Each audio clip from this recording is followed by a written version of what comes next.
Good morning, and welcome to the American Enterprise Institute for today's event. What will the 22 midterm elections mean for education? I'm Nat Malkus, a resident scholar here at the American Enterprise Institute.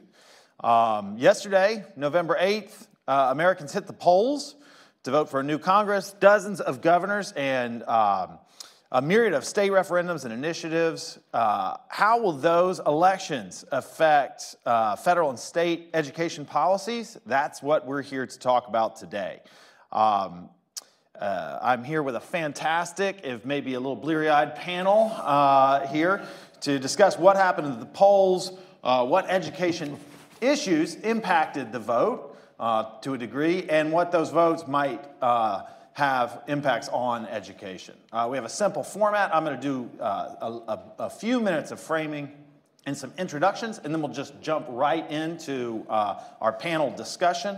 We are live on the events being streamed online. We're also on C-SPAN. For those of you both in person and online, we will be taking questions.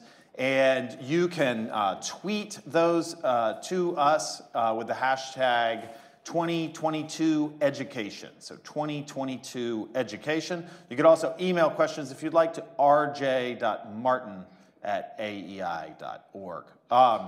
So generally, I start events like this by sort of framing expectations and overviewing the results of the election. It's a little challenging. This time, running into this election, there were some expectations. Finally, after the rotor wash of the Dobbs decision, inflation, issues on crime, the president's flagging popularity, we were looking, just a few days ago at, well, maybe we might see this red wave. It might be coming. And that I think is why when President Biden was campaigning with now New York Governor-elect Hochul, he said, we're 2 days away from the most important election in our lifetimes. What I can tell you now is we're probably 2 days away from knowing what the results of that election are going to be.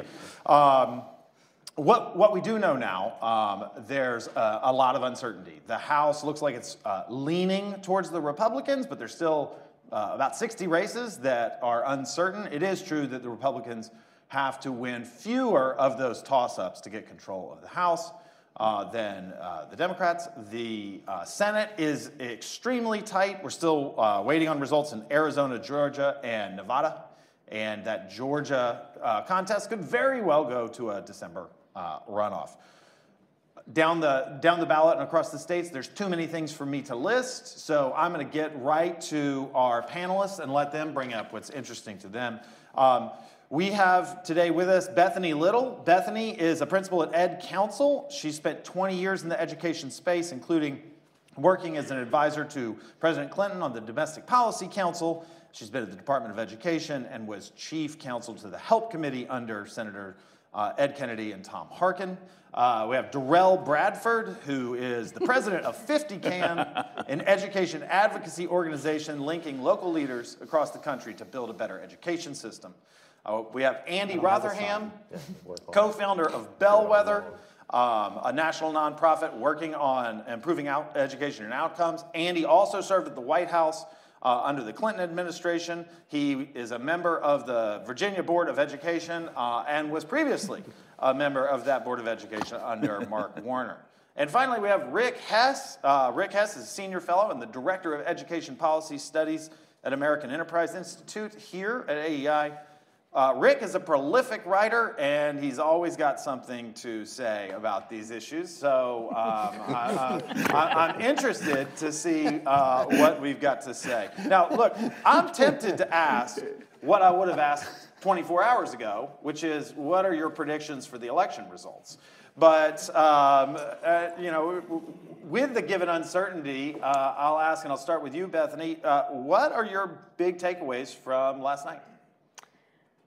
So I think we're still figuring out what the big takeaways are from last night, but you're right about the red wave that didn't happen. And I think the question of what that means for mandate matters. And actually, we can get more into this, but the technical ways that'll play out in the House and the Senate are going to have real impact. And so we have to think about that. I also think we saw that people were not super into extremism in most cases. And that matters for the future of our country as much as it matters for education. And so that was important to me. Yeah, you shouldn't predict elections with eclipses. That's probably like a good, a good idea. You do the tides, but not elections. I do think Bethany's point is spot on. I would just say it's important to remember that like federal elections are big shiny objects and incredibly interesting to talk about, but they don't have a ton of influence on state elections. I think state elections are much more dispositive of what happened, and we should talk about that later. I do think that if Republicans take the House, Bethany's not going to hear it. They should and probably will hold hearings on the last 2 years of ed policy broadly. I think the COVID spigot will be closed. That's what you get for calling for hearings. So I know. I'm putting my cards on the table right now. I think the COVID spigot is going to be closed. But I also think that they should take their own advice. The last cycle, Speaker Pelosi did not have a mandate-worthy majority. It looks like they will not have, Republicans will not have a mandate-worthy majority, and they should probably think about behaving as such. Andy? Yeah, I mean, I guess I'll generally concur. The extremism just doesn't seem to play well on either side, and I think like a big story that will affect education, the national races and Senate and House control gets a lot of attention. Like you look like across the country, a bipartisan group of governors was reelected, and all of them, what they have in common, not necessarily their positions on the issues, but sort of a pragmatic. I'm going to try to do things for my state. I'm going to get results, and you saw that just up and down and east and west. And then some of the new governors that got swept in were obviously pragmatic as well. I'm particularly thinking of like a Shapiro in Pennsylvania. So I think voters like sent a clear message again, and they keep sending this message. They don't want, they don't want the ideology. They don't want the partisanship. They want results. When you see some of the margins that these governors were elected by, again, both parties, and in some cases how far they ran ahead of Senate candidates of their own party. So that's particularly like New Hampshire, Georgia, Ohio. I think there's a key lesson there, and I think there's a key lesson for our sector in terms of what people are asking for, and it's not sort of more life on Twitter. It's more they want some results. Rick, top line takeaways? Yeah. I mean, I think Darrell's being generous too when he's saying that like if the R's get the House, it won't be with a mandate caucus. I mean, they're gonna need like Marjorie Green Taylor. I always forget the last name. Taylor Greene. Taylor Greene. Yeah. But I mean, she and like a couple of those guys are going to have the ability to make or break the caucus on a given vote. If McCarthy's speaker, it's going to be a long 2 years for the guy. I mean, I think the distinction that's been made between the states and Washington is just spot right. I mean, DeSantis had a fabulous night. The Democrats also had a really good night. I mean, it's hard for me to fathom. I would never have thought this 24 hours ago. But Joe Biden has just presided over the best midterm showing by a party in like 2 decades, and arguably, given the circumstances, longer than that. I mean, I would not have seen that coming. So the Democrats had a good night in D.C., relatively speaking.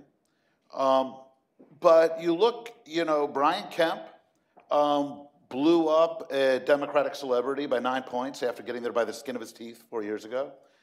Abbott blew out Beto O'Rourke in his big old wallet in Texas.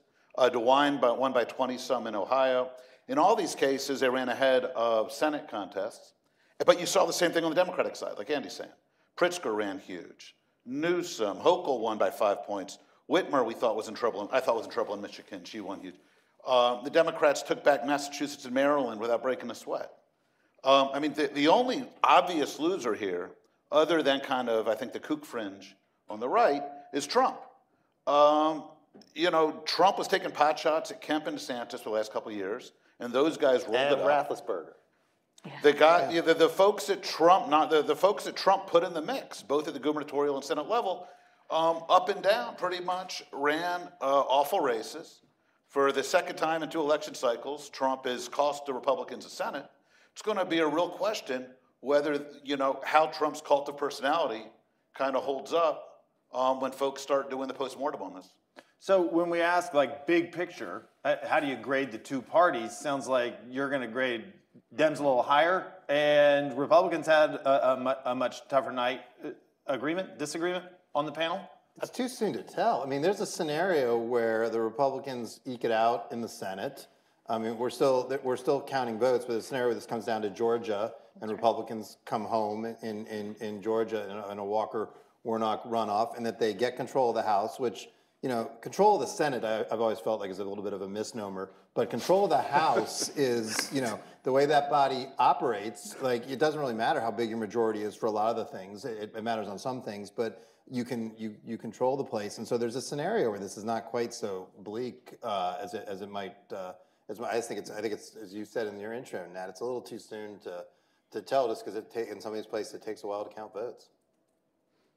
Yeah, I mean the decision is pretty razor thin in many of these races, which makes it difficult to know what is going to come out of it, but also sort of what went into it. Let me give you sort of a little popcorn round of some of the big issues in education that might have made some difference either in just the table setting or for some votes. And tell me how you think they played. First of all, Biden's student loan forgiveness plan. How did that play into the results that we've seen?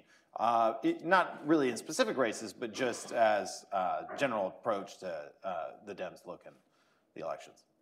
I think it's impossible to know really how that one issue played in, but I think you have to actually assume it played slightly better than a lot of people might have assumed it played, given what Rick laid out about Democrats having a better night, Biden having a better night than folks might have expected. Do you think it was a motivator, or do you think it washed out compared to, the cost and the boldness of such a plan?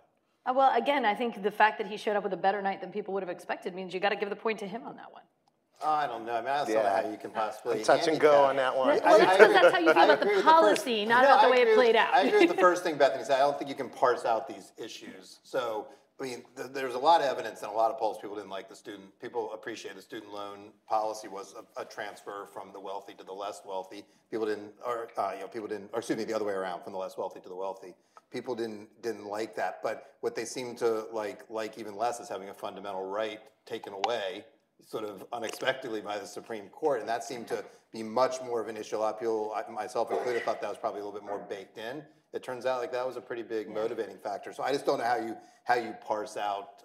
You can dislike some of these other issues, but if there's like a big one right in front of you, that's the one you're going to vote. And the exits, it's early, and we need better data. But it seems like abortion was a huge motivating factor for a lot of Democratic voters, which is going to swamp whatever they think about a lot of this other stuff. What I will say on the student loan thing is that if the election had not gone the way it did last night, that's right. And Andy's point that there's a lot to be reminded, but even if the R's take the House, I mean, if you start with 213 seats at a midterm, you kind of expect to take the House.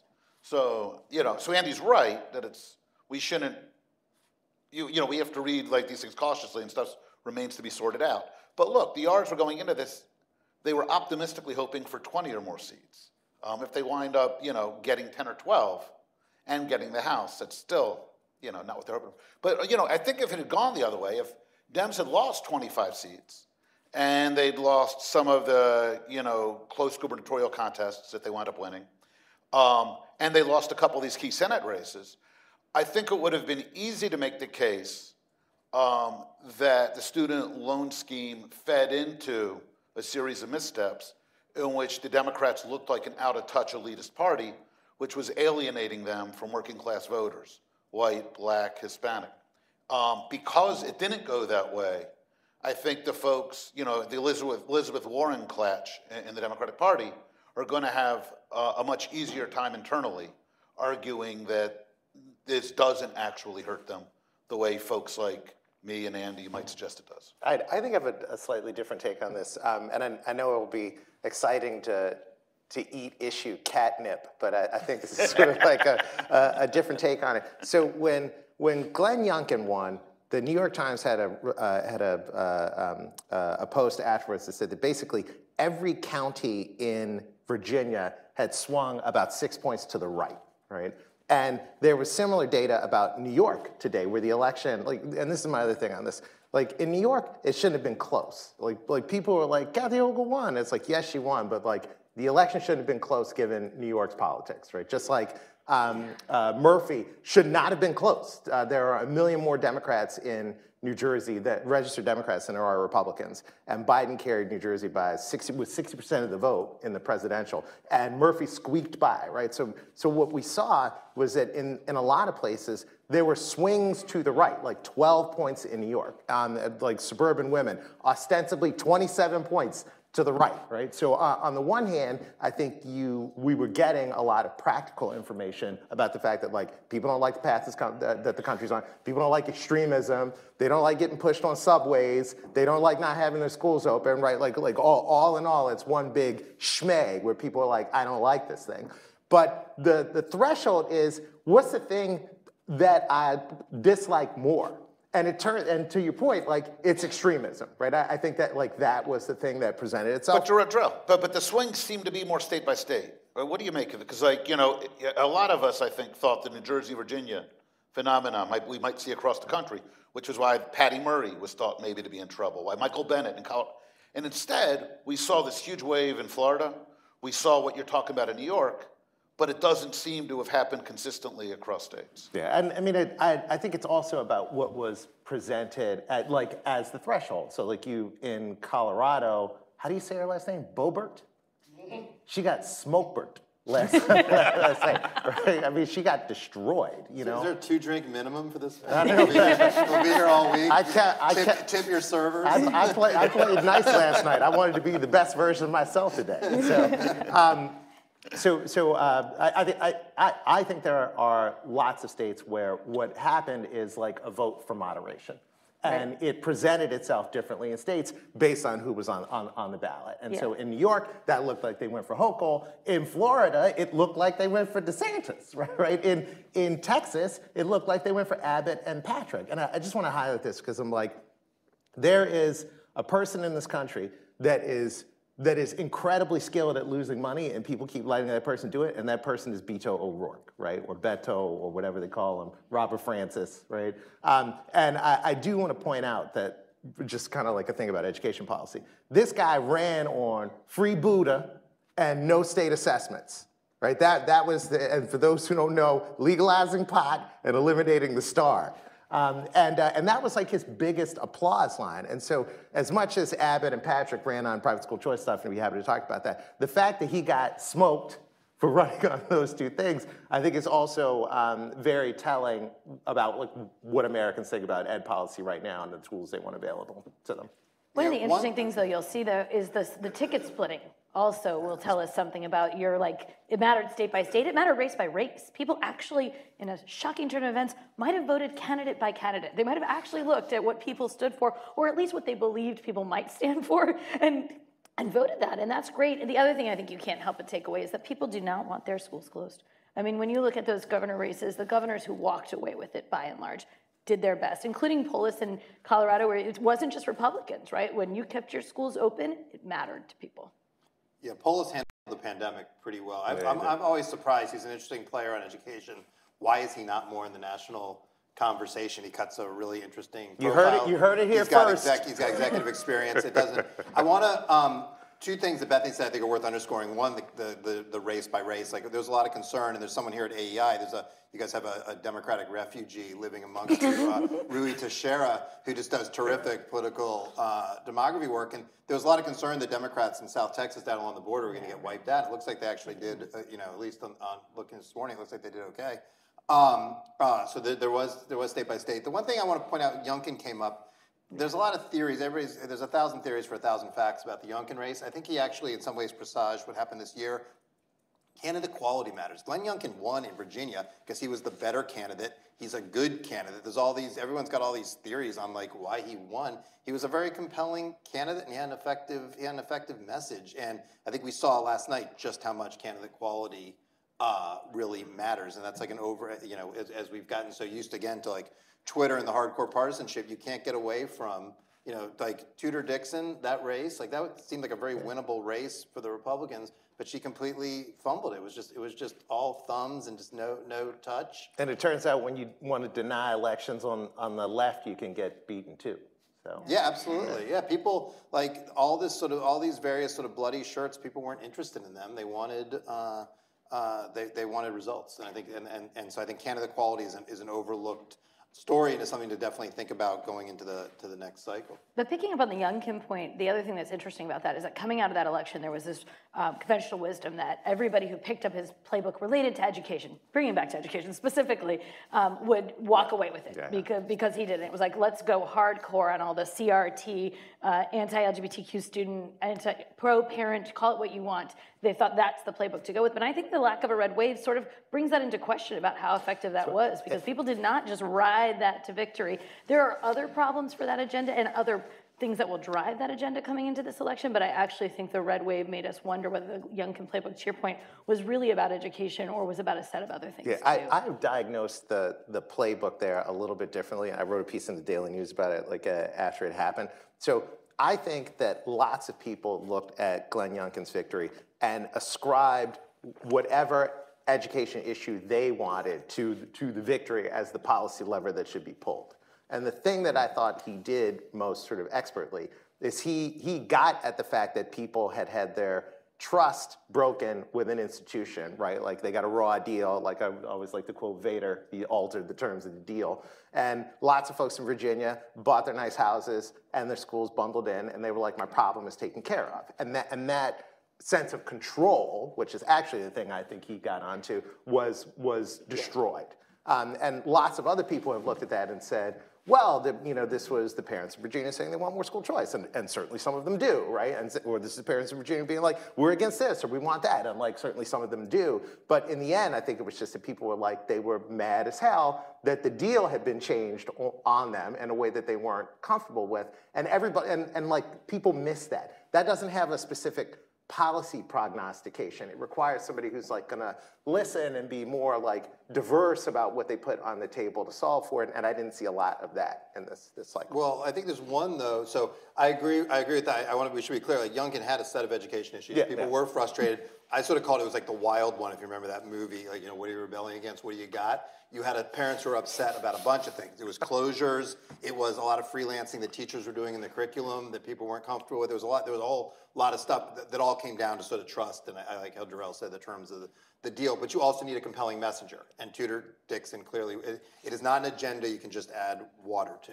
And I really think the Whitmer Dixon race is like such a great sort of petri dish for that, because if it was, Dixon probably would have performed better because there was like a bunch of the same problems in Michigan. Yeah, which is, but the other one that we haven't talked about is like DeSantis. That's what I was going to say. Who clearly scooped up a lot of Democratic support last night. When you look at the polls, his policies are like, they're more popular than you heard on Twitter, put it that way, when you look inside those things. And so I think that, like, he had a good night. He's got a head of steam. And other advice on candidate quality. Do not pick the obstreperous head of a local teachers union to be your your vice president, your running mate in the Sunshine State, right? I mean, this is the thing with like Chris. Stockholm syndrome, man. It's a real thing. All of these guys, like I was, Randy Weingarten showing up for campaign rallies with like the Grim Reaper suit in a pocket dimension, basically, right? Like why do you want this person here? Like I do, and I think this is actually important because you look at the New York race in particular, and you could look at like Pennsylvania. Let's talk this sort of like blue state teacher union stuff. So in both of these places, like Hochul kind of flubbed her lines on this because she waits until the debate after having given the like NYSET, New York State United Teachers, whatever, and the UFT in New York City, a class size reduction gap, which is really a hedge against reduction in force because enrollment is down so much, right? So this is like a huge gift. And she was in a dogfight until the last minute. So like you gave it all away. You wind up taking the position on charter cap lift of your opponent, like in the last week or so. So like, why not take the position the whole time? What's NYSET gonna do? Vote for Zeldin? That's never gonna happen. And we saw the same thing in Pennsylvania, right? Shapiro came out in the beginning and was like, I'm down for the same thing that, is it Mastriano or is Mastriano? Mastriano, thank you, Mastriano. I'm down for the same thing he's down for. What's the teachers union in Pennsylvania gonna do? Go for the other guy? Of course not, right? So I do think there are smarter positions that some of these candidates could have taken on these issues with regard to like teacher union support in particular, because I just don't think that they're delivering in statewide scenarios in the way that people think that they are, and that is something folks have to internalize. You know, but I think that, and this all makes a lot. I mean, Pritzker also it picked up choice, which was weird because it's not like Pritzker was vulnerable. So, but the DeSantis thing. I mean, there's just like we talked about how the Youngkin win was overdetermined. I mean, one of the things that we'll be talking a lot about over the next couple of months is how do you parse the DeSantis victory? Because partly, obviously, this was the guy's a fighter. I mean, remember he won by the skin of his teeth in 18 over Gillum, but he came in and he took enormous grief over reopening, over schools, but he kept wading into culture clashes, and so. And he did that in a purple state, and as Andy noted, he grew enormously his base, including like in Miami-Dade, right? I think Hillary Clinton won Miami-Dade by like 25 or 30 points in 16. This is an area that, and DeSantis wound up carrying it. So the question becomes, how much of it is that he was an adamant force for reopening? How much of it was that people actually liked his willingness to stand up on critical race theory, on teaching gender in K-3? How much of it was a broader sense of, economic dynamism that he's inviting companies? And, I think this is a conversation that we're going to be hearing, dozens and dozens of different analyses on in the next couple of months. Can we hear from Bethany? I want to hear your take. As much as it pains me to say this about my home state of Florida, I think one takeaway is that Florida is not actually a purple state anymore. I mean, let's look at that demographic and say maybe there's a reason he won that is not just about his own policies and positions. Although to the point, candidates mattered in this, and he was a strong candidate in a lot of ways, as much as not my guy. I would say though. Right, but what was Trump's margin in 20? Yeah, but it's just getting redder and redder, right? Every single 3 election, to 19. I mean, it just gets redder and redder. And I think you got to look back at the demographic shift in Florida, and you got to recognize like retirees being what they are. This is just going in one direction for now. It's one of the few. I mean, it is a retiree draw state. There's a lot to that, but I definitely think whether his education positions mattered or not, and I would argue for certain the opening of schools mattered. And the anti-equity pieces that he's really championed, did that bring him to victory? I don't know. Well, what's an anti-equity? Clarify what an anti-equity piece is. All of the various things related to higher education in K-12 that looked at various parts of student life and tried to criminalize or otherwise denigrate them. So passing laws that teachers don't discuss gender fluidity with kindergartners is anti-equity. I absolutely believe it is. Okay. Because there are kindergartners who have gender fluid parents, and how's that going to show up for them? There are kindergartners who are gender fluid, and how's that going to show up for them? So yes, I think anything you do that makes a child feel unsafe and like they do not belong in a school, that their identity isn't safe there, is anti-equity. But that's not my point. My point about DeSantis is that because he carried that state with such strong motion, and because today is the first day of the 2024 primary, he will continue to play that platform out big in the national way that I think will have an impact on the national education debate. And so bringing it back to education, I do think his win has implications that aren't just about what happened in Florida. I think they're about the larger 2024 primary that's going to play out and how his message and that worked for him.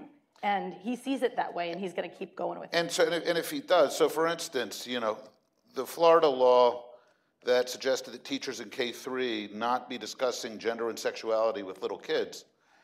In that AFT poll during the late summer or fall, polled about 70% positive.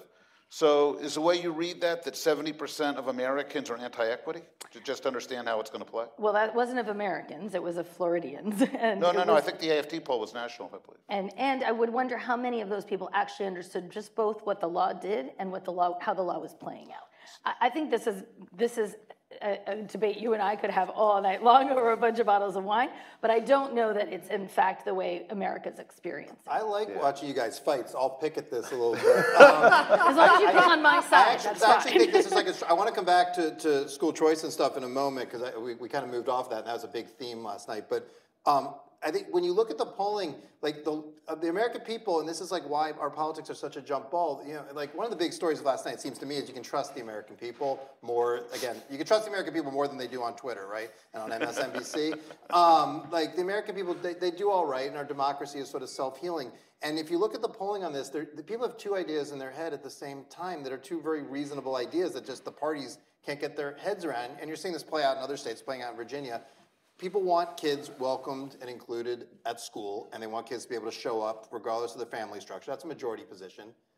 They don't want explicit instruction in gender theory in grades K-3. That is also a majority position, and that's not just Florida. They polled that. I mean, there was that Washington Post poll a couple of weeks ago, and people were stunned that, you know, even in blue Maryland, like that was an incredibly unpopular position. And I think like that's a little bit like the American people have like more common sense than we give them credit for.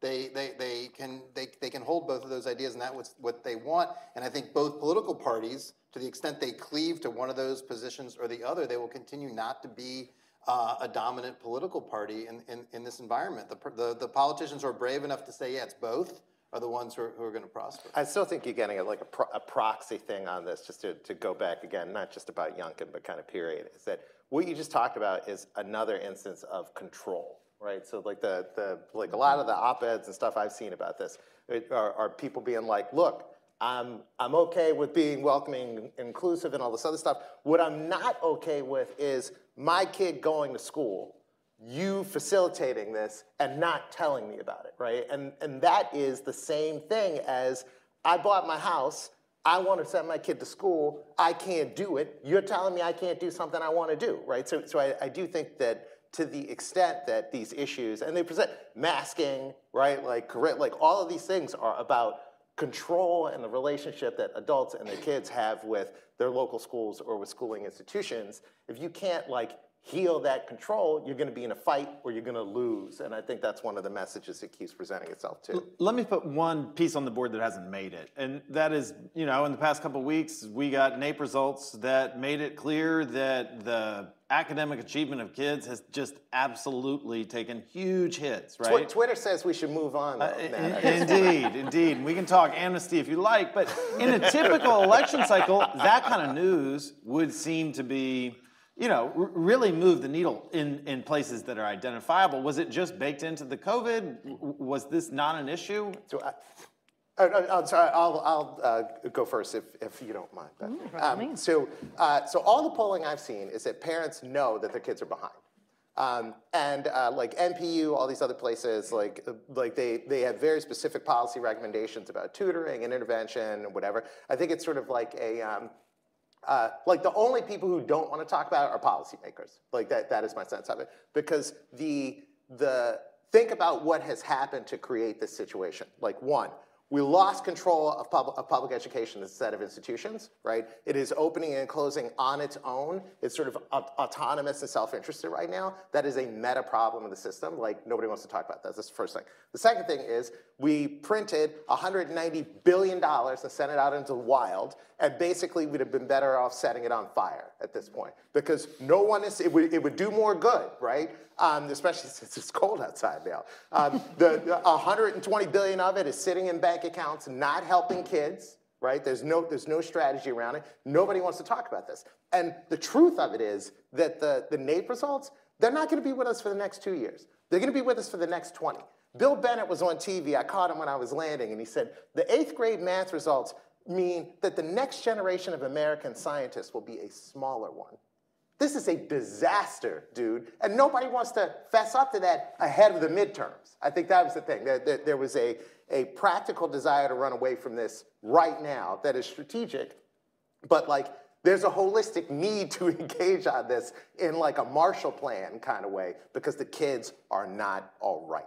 Yeah, I agree with a lot of that, but Nat, I just have to like the premise of the question. I know there's all this concern, like because NAEP got off cycle, and so now it's coming out in midterm years, and people are like it's going to get politicized. But like, find me the voter, find me that kitchen table where those parents are like using the NAEP data navigator, and they're like, we're really concerned. I mean, like people like us pay attention to NAEP. I just don't see it being this thing. in part because we don't communicate it, we obscure it. I mean, you had, like, you can see, like, superintendents, like, here, just, like, in Virginia, just across the river, in Fairfax County, the superintendent's going out of her way to tell people not to pay attention to it, that there's other data you should pay attention to more, even though you should probably pay attention to the NAEP data. It's pretty important. So you've got that going on. I just don't think it moves people. It's atmospherics, like, but people know COVID was rough on their kids. They don't need to be told that, both in terms of, like, mental health and wellness and in terms of academics. So I think this kind of stuff, we'd have a whole different set of education politics if people, like, looked at things like the NAEP and were like, wow, look at these, look at the percentage of low-income kids, Black kids, Hispanic kids who are actually proficient and prepared for college and career. Like, if people really delved into that and paid attention to it, we'd be having an entirely different conversation than the one that we have. I guess my question is, why wasn't it used as a club to advantage versus incumbents where it could be? It seems as though, you know, the big shift could be used, and it didn't seem to show up. I think that other than being mad at Andy for killing my nerd high, I don't think there was enough time for the message to bake in a way that people could the people that, like, weren't us could translate it into real, like, policy solutions. One of the things that frustrated me the most was that, you know, Catholic schools on the NAEP, like, they did really well, right? And they presented themselves well as a policy solution we should be looking at. And, like, the NAEP folks downplayed that, which I thought was unusual given the fact that the information was pretty much there. So that was one thing. Another thing, too, is, like, charter school data, in particular for DC, it was really interesting because basically whatever charter schools do, it happens in person. So because the drop in student performance wasn't just to, like, where like sort of a traditional DCPS student would be if they'd been in person. It was to where that DCPS student was out of school. So they lost all of it, not just the in-school effect, but kind of the out-of-school effect. So I do think there were some really important lessons to take from that, and maybe they just haven't had enough. Just to further trample on Darrell's nerd high, though, look, I mean, education is, you know, it's Maslow's hierarchy deal. Voters worry about education when they're not worried about stuff which trumps education. And, you know, we saw a lot of attention to education in the 90s because folks could afford to. Democrats put 90% of their ad dollars into abortion this election because that's what they thought was going to get their folks to show up. That's what was going to help them with suburban women. Republicans didn't want to talk about anything other than inflation, crime, and maybe the border. There was just no room in either side's kind of playbook. So in an election like this, something like education winds up getting smuggled along in the luggage. There are implications for education, kind of like what Darrell was just saying about, like, the Texas race was going to have implications for testing or choice, but nobody's voting on that basis. They're voting for a team, and then that team has some baked-in education priors, and every so often those will come back and get you. What's interesting, I think, like the DeSantis case, for instance, or something like Newsom in California, where you're just out front on some of your education agenda items, is those are baked into your public persona. So, like Bethany's saying, when DeSantis is going out and kind of weighing the waters on whether he's going to run, education is going to be part of what he's out there selling, and that's going to give us some visibility into how folks are reacting to, what they see as far as, what pieces of the education agenda they're seeing. One thing we should pick up on that to talk about, and I carry no brief for Ron DeSantis. I find his style quite off-putting and not attractive. But he seems to have, if you want to define the culture war, it's California and Texas. And there's this sort of reaction and counter-reaction with both states passing laws that I think a wide swath of people think go too far in either direction. And DeSantis is sort of trying to carve a middle path through that, and that is something just going forward as we get into the presidential season that'll start like this weekend. That is something I would pay. Andy, how he's positioning himself. That's something I'd pay attention to. Say more about that, because I almost thought you misspoke. In my head I think of Florida and California as the polls now, not. No, I think it's California and Texas. So Texas wants to go into the gender stuff. Texas, you have politicians there who want to deploy the power of the state to get involved with family decisions around the gender identity of their kids, and so does California, just in the exact opposite directions. And DeSantis seems to be trying to carve out just a little more space. So you're seeing that in Virginia, I should note. as well, just for families to kind of make these decisions without the power of the state coming down on them. And I think that's going to emerge, and that's just one issue, but that sort of microcosm is going to emerge as a big issue over the next couple of years. It's interesting, I mean, any comment in which DeSantis shows up as a moderate is hard for me to figure out, but I will say that oh, sorry, I wasn't saying he's a moderate. I'm saying he's between. He's objectively between those two states. Yeah. And yet, I think the piece, going back to the Nate piece for a second, that is interesting to me is I do believe that in the end of the day, while there's a lot of interesting things that we can all parse around policy solutions that you can look at from Nate, but I think matter. Overall, the message was everybody lost out and nobody's surprised. If you didn't know that kids were suffering, then you didn't have any the past few years, because anyone who had children in their life knew that they were not thriving and learning in the way that they should have been. And so I think the NAEP results, again, if you'd seen massive differential in the ways, and some states had gains and some states had, nobody had gains. But except for maybe Los Angeles, and there's a real question there about what's going on there. I mean, some of the losses mattered. Like Mississippi did well enough in reading that we should all look at what Carrie Wright's done there in the science of reading. There are some things like we policy people can take away, but the overall political message on NAEP was no duh. It's not a shock to people that their kids are not okay. One of the outcomes that we have seen from the pandemic that was glaring was public school enrollment dropped by quite a bit. Those kids went somewhere. That brings me right to school choice, which we've mentioned a little bit. How did school choice sort of fare in this election, particularly in state races? This is the question I wanted to ask Bethany earlier. What are the Democrats going to do? Because I think it fared really well. Which, by the way, we talk about parent rights. Like, what is the ultimate parent right? It's the ability to choose the school you want to send your kid to. And that's going to be, I think, again, we talk about things that are going to emerge as flashpoints. I think that will. Bethany, what are the Democrats going to do? Yeah, because you've got like Shapiro in Pennsylvania, as we talked about. Polis is obviously, a very pro-charter school governor. Rick said, the Pritzker thing was interesting. You're sort of seeing this in a number of places. Kelly in Kansas did open enrollment and direct aid. Like there's a lot of movement. So the Democrats are going to be really cross-pressured now. And this flares up. This won't be the first time, but it seems like they're really going to be cross-pressured between the producer side of the Democratic coalition, the teachers unions and so forth, and the consumer side, the parents. How are they gonna navigate that? I think the choice conversation will be taken on race by race going forward. I don't think the national Democratic position on choice is going to change really significantly. And I think Democrats are going to talk about the investments. Democrats are going to talk about the other ways in which we're addressing student needs, and that choice is not a panacea for what ails us right now. Yeah, I don't know about all that. I'm sorry, but it's like after the last 2 years, like the conversation is totally different. Like this isn't like the, in 2019, it just would have been like politics. But I wrote a piece about this in Education Next, which if you're bored, you can read. But basically, since West Virginia, I guess that was the first one. Teachers unions have been closing down public education apparatuses at the local and state level serially to get what they want. West Virginia, Oklahoma, Kentucky, Arizona, and then California, Los Angeles, Chicago, and then the pandemic, and then everywhere, and now New York, Columbus, Seattle, right? This is a feature of the model now, not a defect. And so to me, like if you want to give people an option against, like an investment that works for them, when the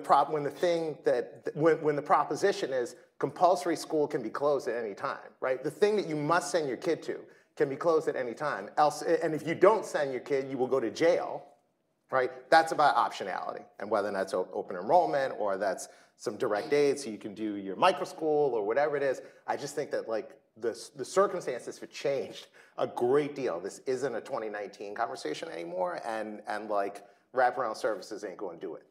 So, and one thing that's going to hit this pressure with the enrollment is going to hit. We're going to have the fiscal cliff. Issue is going to come up, and like assuming Republicans have control of one or both chambers in Washington. It seems like now I'm playing the role of now. I'm going to ask Bethany another question.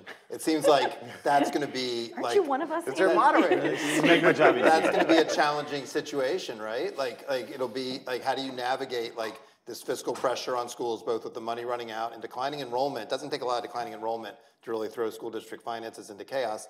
And Republicans will have, more leverage on the purse strings in Washington than they've had, at least in the last 2 years. And before you respond, Andy, can I tag one thing on with this? Yeah. So I do think that this is the first election cycle where I've seen candidates in primaries and in the general going after each other about where they went to school or where they send their own kids to school, right? So which is sort of a significant shift. Like you saw that in New Hampshire, obviously in Texas, in the state superintendent race in South Carolina. Like that used to be a kind of thing that was playing in the background, and like us combatants on the sideline would raise it, but the candidates never did. So I think the fact that it is actually a part of the debate amongst aspirants now is also a different Rubicon that's been crossed. That's interesting. I think we've always had that debate. Andy and I were writing talking points on that debate back in the White House. I was thinking that. I'm pretty sure Bob Dole had something to say.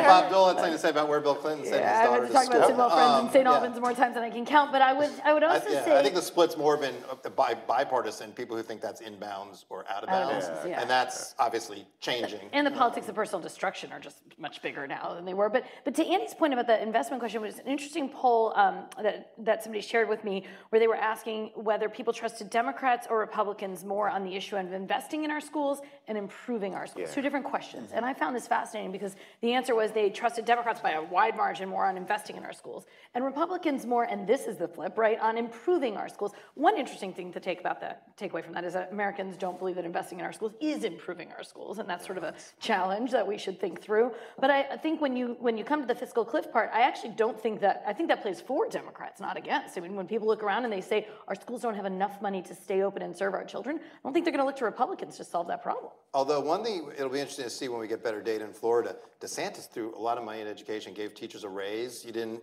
again, that's not something you necessarily heard a whole lot about on MSNBC, but that, in Virginia, Youngkin is investing very substantially in the schools. So there seems to be, whichever party can find its way to an invest and improve agenda, which has like always been out there, and they sort of grope around and never quite get there. Whatever party finds its way there will probably have a position that will resonate with a lot of voters, because voters want vote. Again, there's a common sense of the American people that seems to elude a lot of us in Washington, which is voters want both. They don't see investing and improving as a choice. They'd like to see both those things happen. Well, and in fact, I think when you say something's an investment, usually you mean something's going to happen.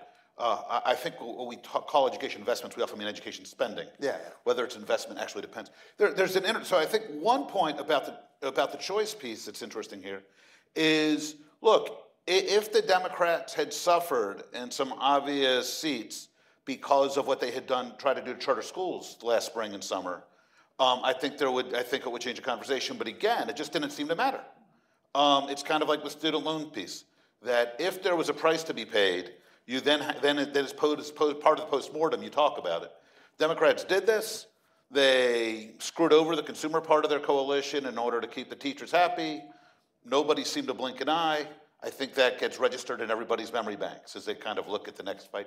On the Republican governor side, I think something really interesting to keep in mind is Trump had an awful night last night.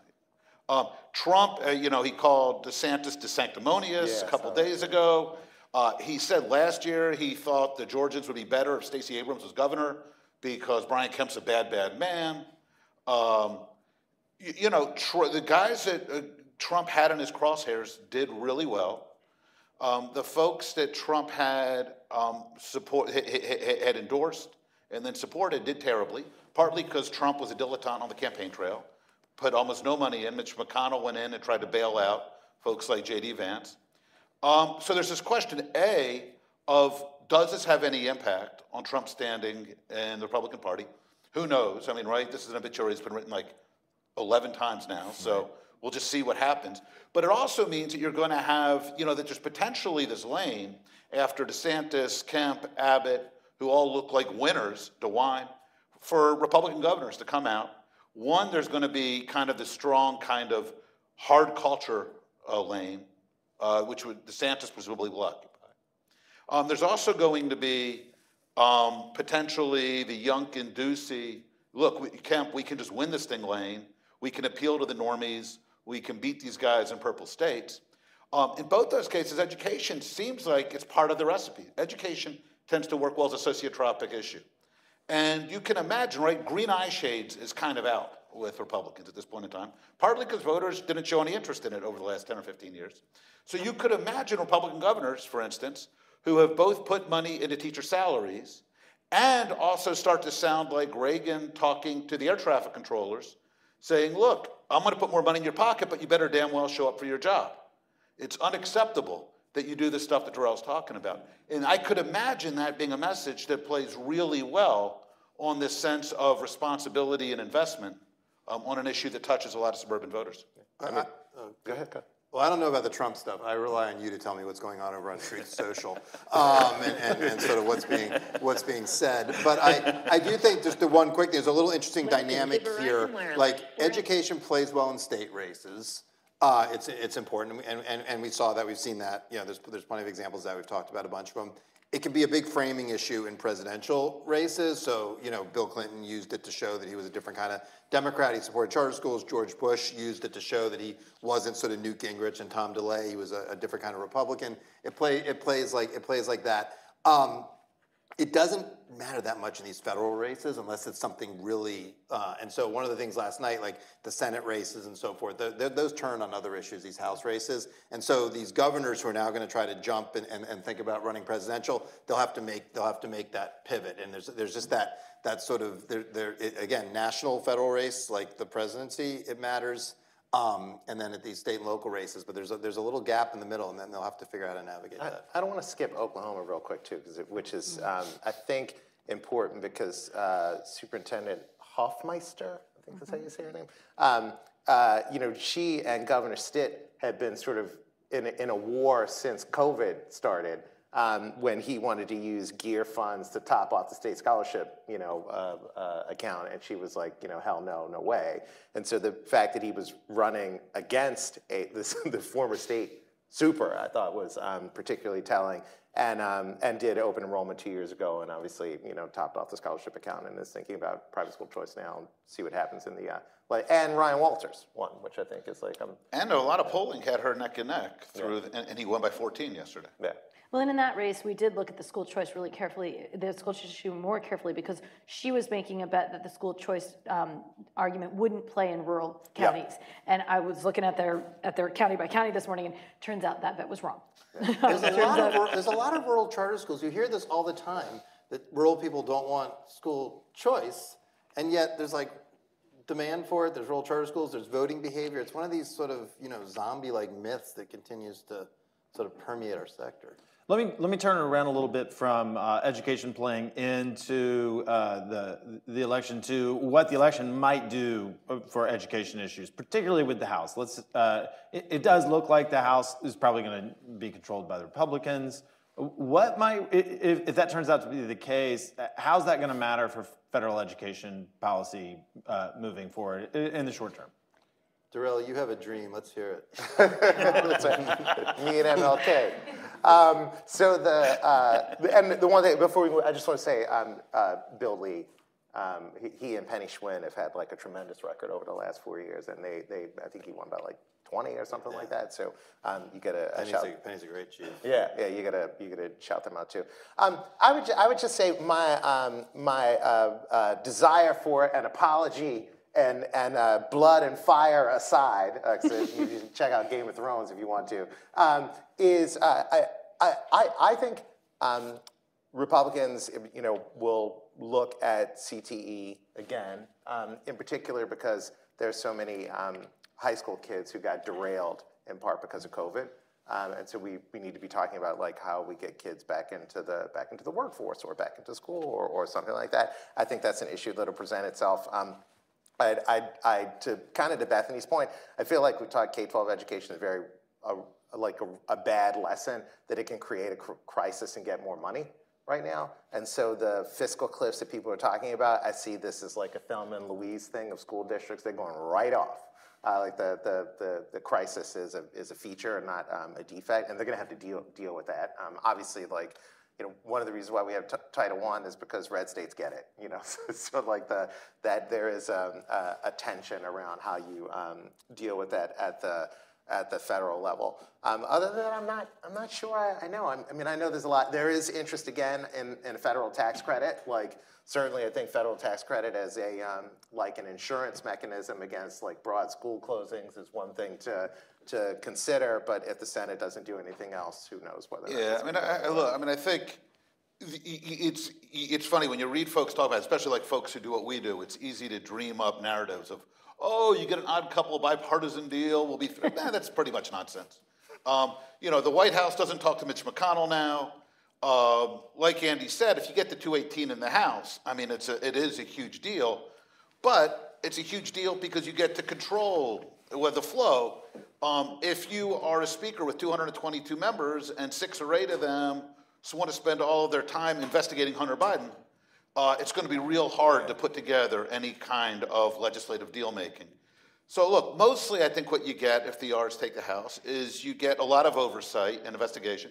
You get looking at where the COVID funds are going. You get pandemic response. You get CDC, you get going into CDC guidance relating to school reopening and the role of the unions and whether everything was above board.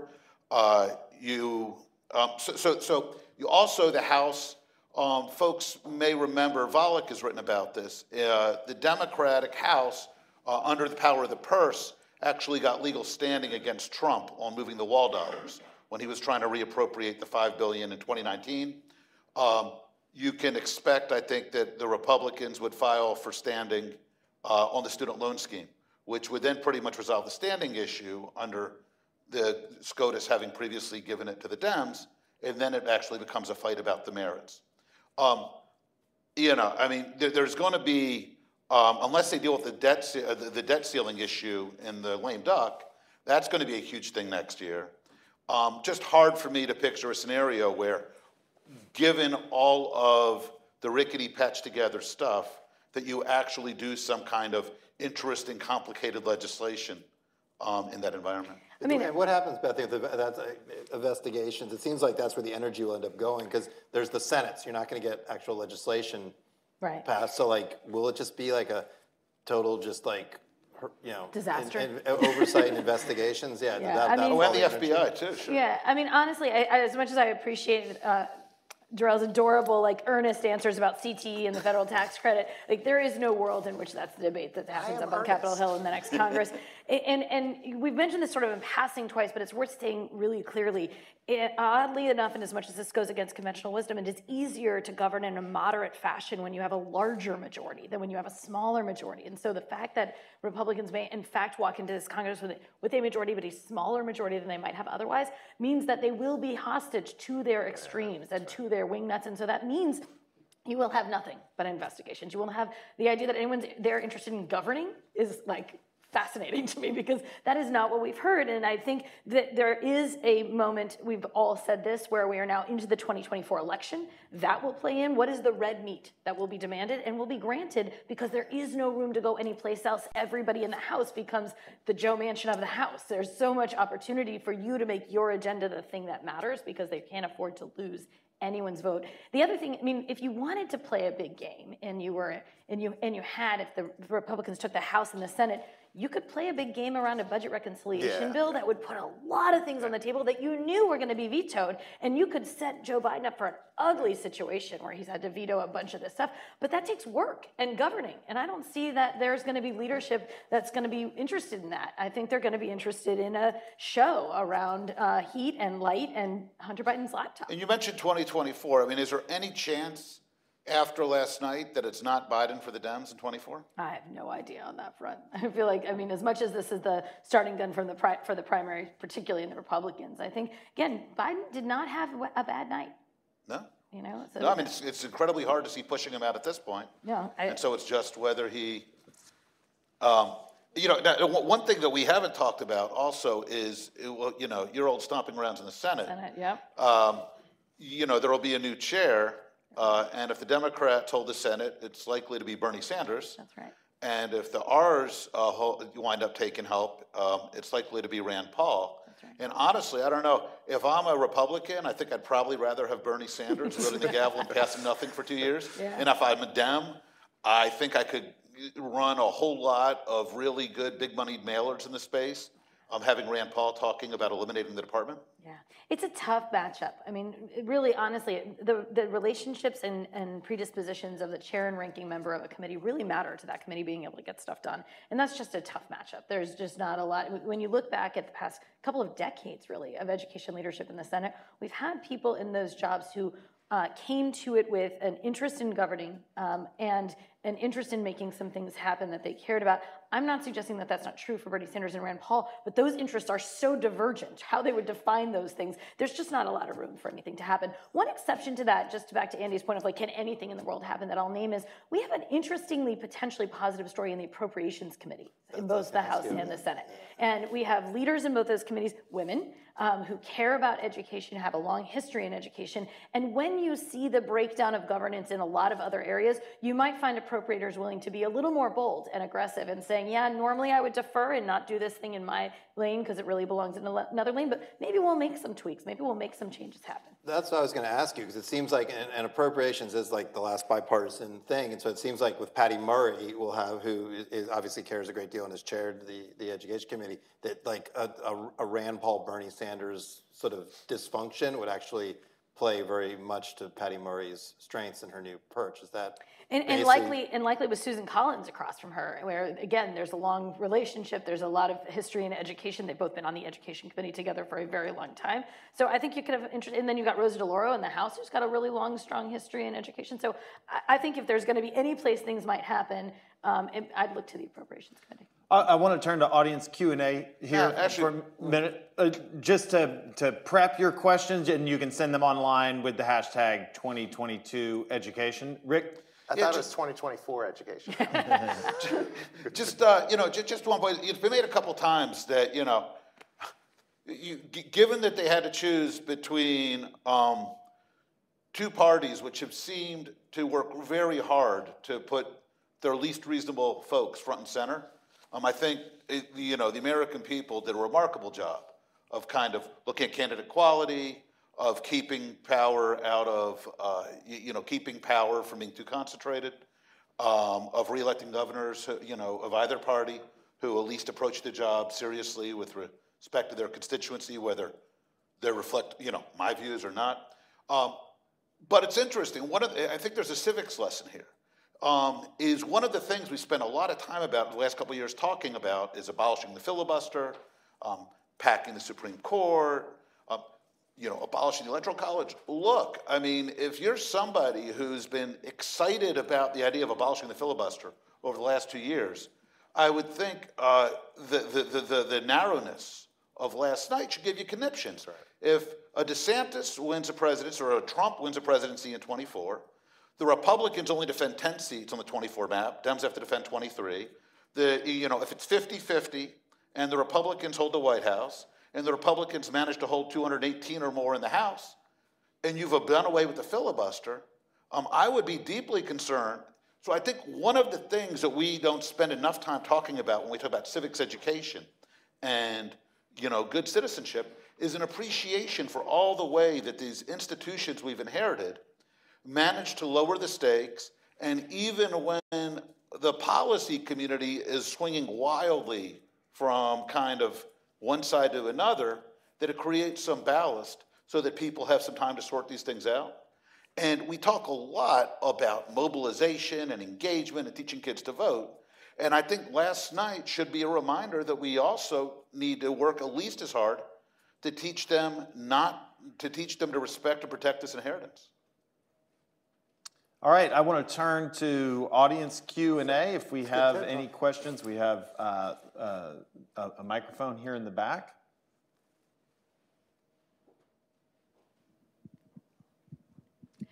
Hi, my name is Tracy Marin. I'm with Whiteboard Advisors. Thank you all so much. You talked about Senate Help Committee leadership. Do you have any sense of where the House Committee on Ed and Labor leadership might go? Will Virginia Fox be granted the waiver? Will it become Ed and Workforce? Thank you.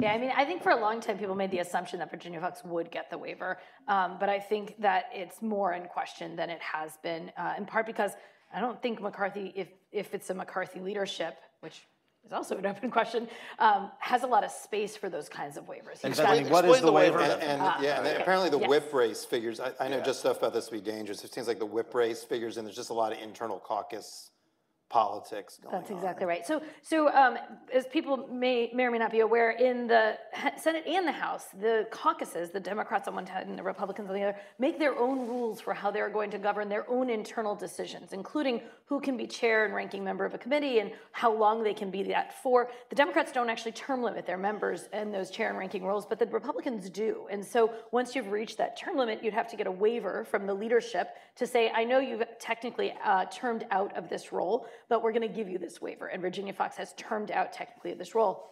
Look, education also has not been an in-demand committee for Republicans, particularly in the House, but in either chamber for a very long time. And so it's often been like, sure, you can have that waiver. Nobody wants that anyway. But I do think the question of who's promising whom what, any chairmanship is better than no chairmanship. So being able to promise somebody, I'll give you a chairmanship if you vote for me in the whip race, begins to then play into whether or not they'll be able to offer a waiver to Virginia Foxx. And it is hard to argue that she should keep it when there are all these folks who are newer and loud and have their own desire to take it in a different direction.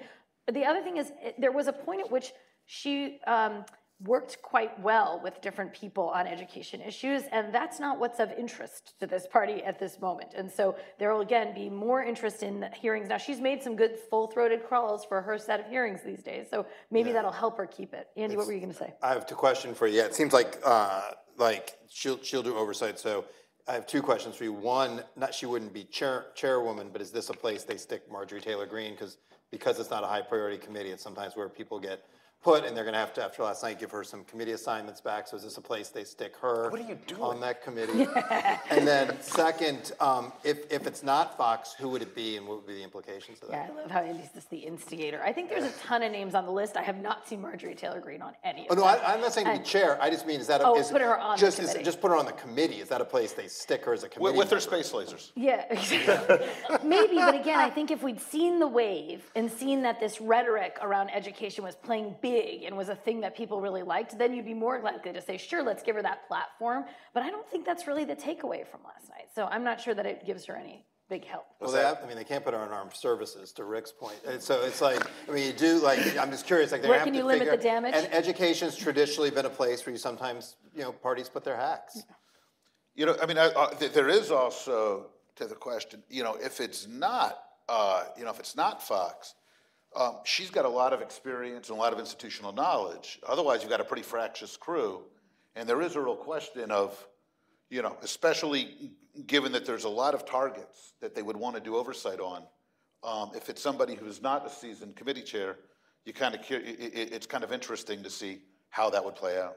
Well, and the staffing matters in that context too, right? I mean, it matters enormously that she's got a very good, stable, long-term staff there. And if you get into a place where you want to do something, either legislating or the kind of oversight hearing work, which is not nothing either, you got to know how to work that stuff. And so it would behoove them either to keep her there and or have somebody who keeps her team there. And I've heard, and I think this is true, that Marjorie Taylor Greene hired Tom DeLay's former chief of staff, which is not something you do, or is not something a person like that would take if they were not interested in actually doing something. You don't take that job just to talk about space lasers. So it seems like they're going to have a lot. Where are you getting these things? They're going to have a lot to manage. Another question from the audience right here. Good morning. Brian Paul from the American Council of Trustees and Alumni. I had tweeted this question as well, so feel free to just skip over that. What implications and issues are we likely to face in higher education post-midterms going into the 2024 election cycle? I'm glad somebody raised higher education. I definitely think it's been actually very, very much on the docket. I think one interesting thing is that traditionally in the debates around higher education in Washington, the version of conservative that you've seen has been a Republican adherence to the institutions as they're who they defend and what they're about. And that's no longer true. You've absolutely seen as part of this populist swing on the Republican side, less of an interest in defending the institutions as their go-to. So that's really changed up the dynamics about what's possible in higher education. If we were in a functional Congress, I actually think there's a setup for some interesting conversations on higher education policy. I think there's a lot more interest in both sides on accountability and the issue of value and what is it we're getting in our return on investment, both for students and for taxpayers. That's all teed up, and yet you do have to have a functional Congress for that to be a You have to meaningful that, debate. and also, you know, that kind of bipartisan deal making requires some trust. Yeah. I mean, whenever you hear like Senator Alexander talk about the negotiations with President Obama, or when, you know, Representative Miller and Senator Kennedy used to talk about working with the Bush administration, you don't have that. You didn't really have it, and particularly after the student loan forgiveness scheme and the attempt to wedge this into the HEROES Act. I think what you've got from the Hill, you know, both the professional staff who would be involved with this on the Hill, on the our side, and our members, is just utter frustration. And so I don't think you have that, because otherwise I think you're right, Beth. I mean, I think, you know, when we're talking about opportunities to make apprenticeships or non-higher ed programs eligible for federal aid, when you're talking about rethinking what institutions are accountable for, when you think about building out on the excise tax that was opposed on massive endowments as part of the 2017 tax bill, there's a lot of stuff here where you could imagine real odd bedfellows. But I don't think you have the baseline kind of trust or working relationships to move it in the next 2 years. Are we going to get a bunch of investigations on things like free speech on campus and you know, federal research dollars? Is that where the energy ends up going? Well, so I guess it depends, right? I mean, first off, it's kind of an inside straight, it seems to me, like the Republicans to get it at this point, right? I mean, they got to hold Nevada, you got to win the runoff in Georgia, Ron Johnson's got to hold in Wisconsin. But if they do, and if it's Rand Paul, I mean, folks should keep in mind that Rand Paul's bigger fight is with the CDC, concerns about how the NIH responded. So if there's going to be investigatory energy at HELP, I think education would probably take second place to the health stuff. And so we'd have to see how that would shake out. Yeah, that's right. Quick question. Who made more progress, do you think, yesterday? The critics of the education establishment or the establishment? And maybe that question is where do you see those differences? The answer is yes. I mean, look, like you can, you know, a top spins both ways, and you could spin these elections like either way that you wanted to.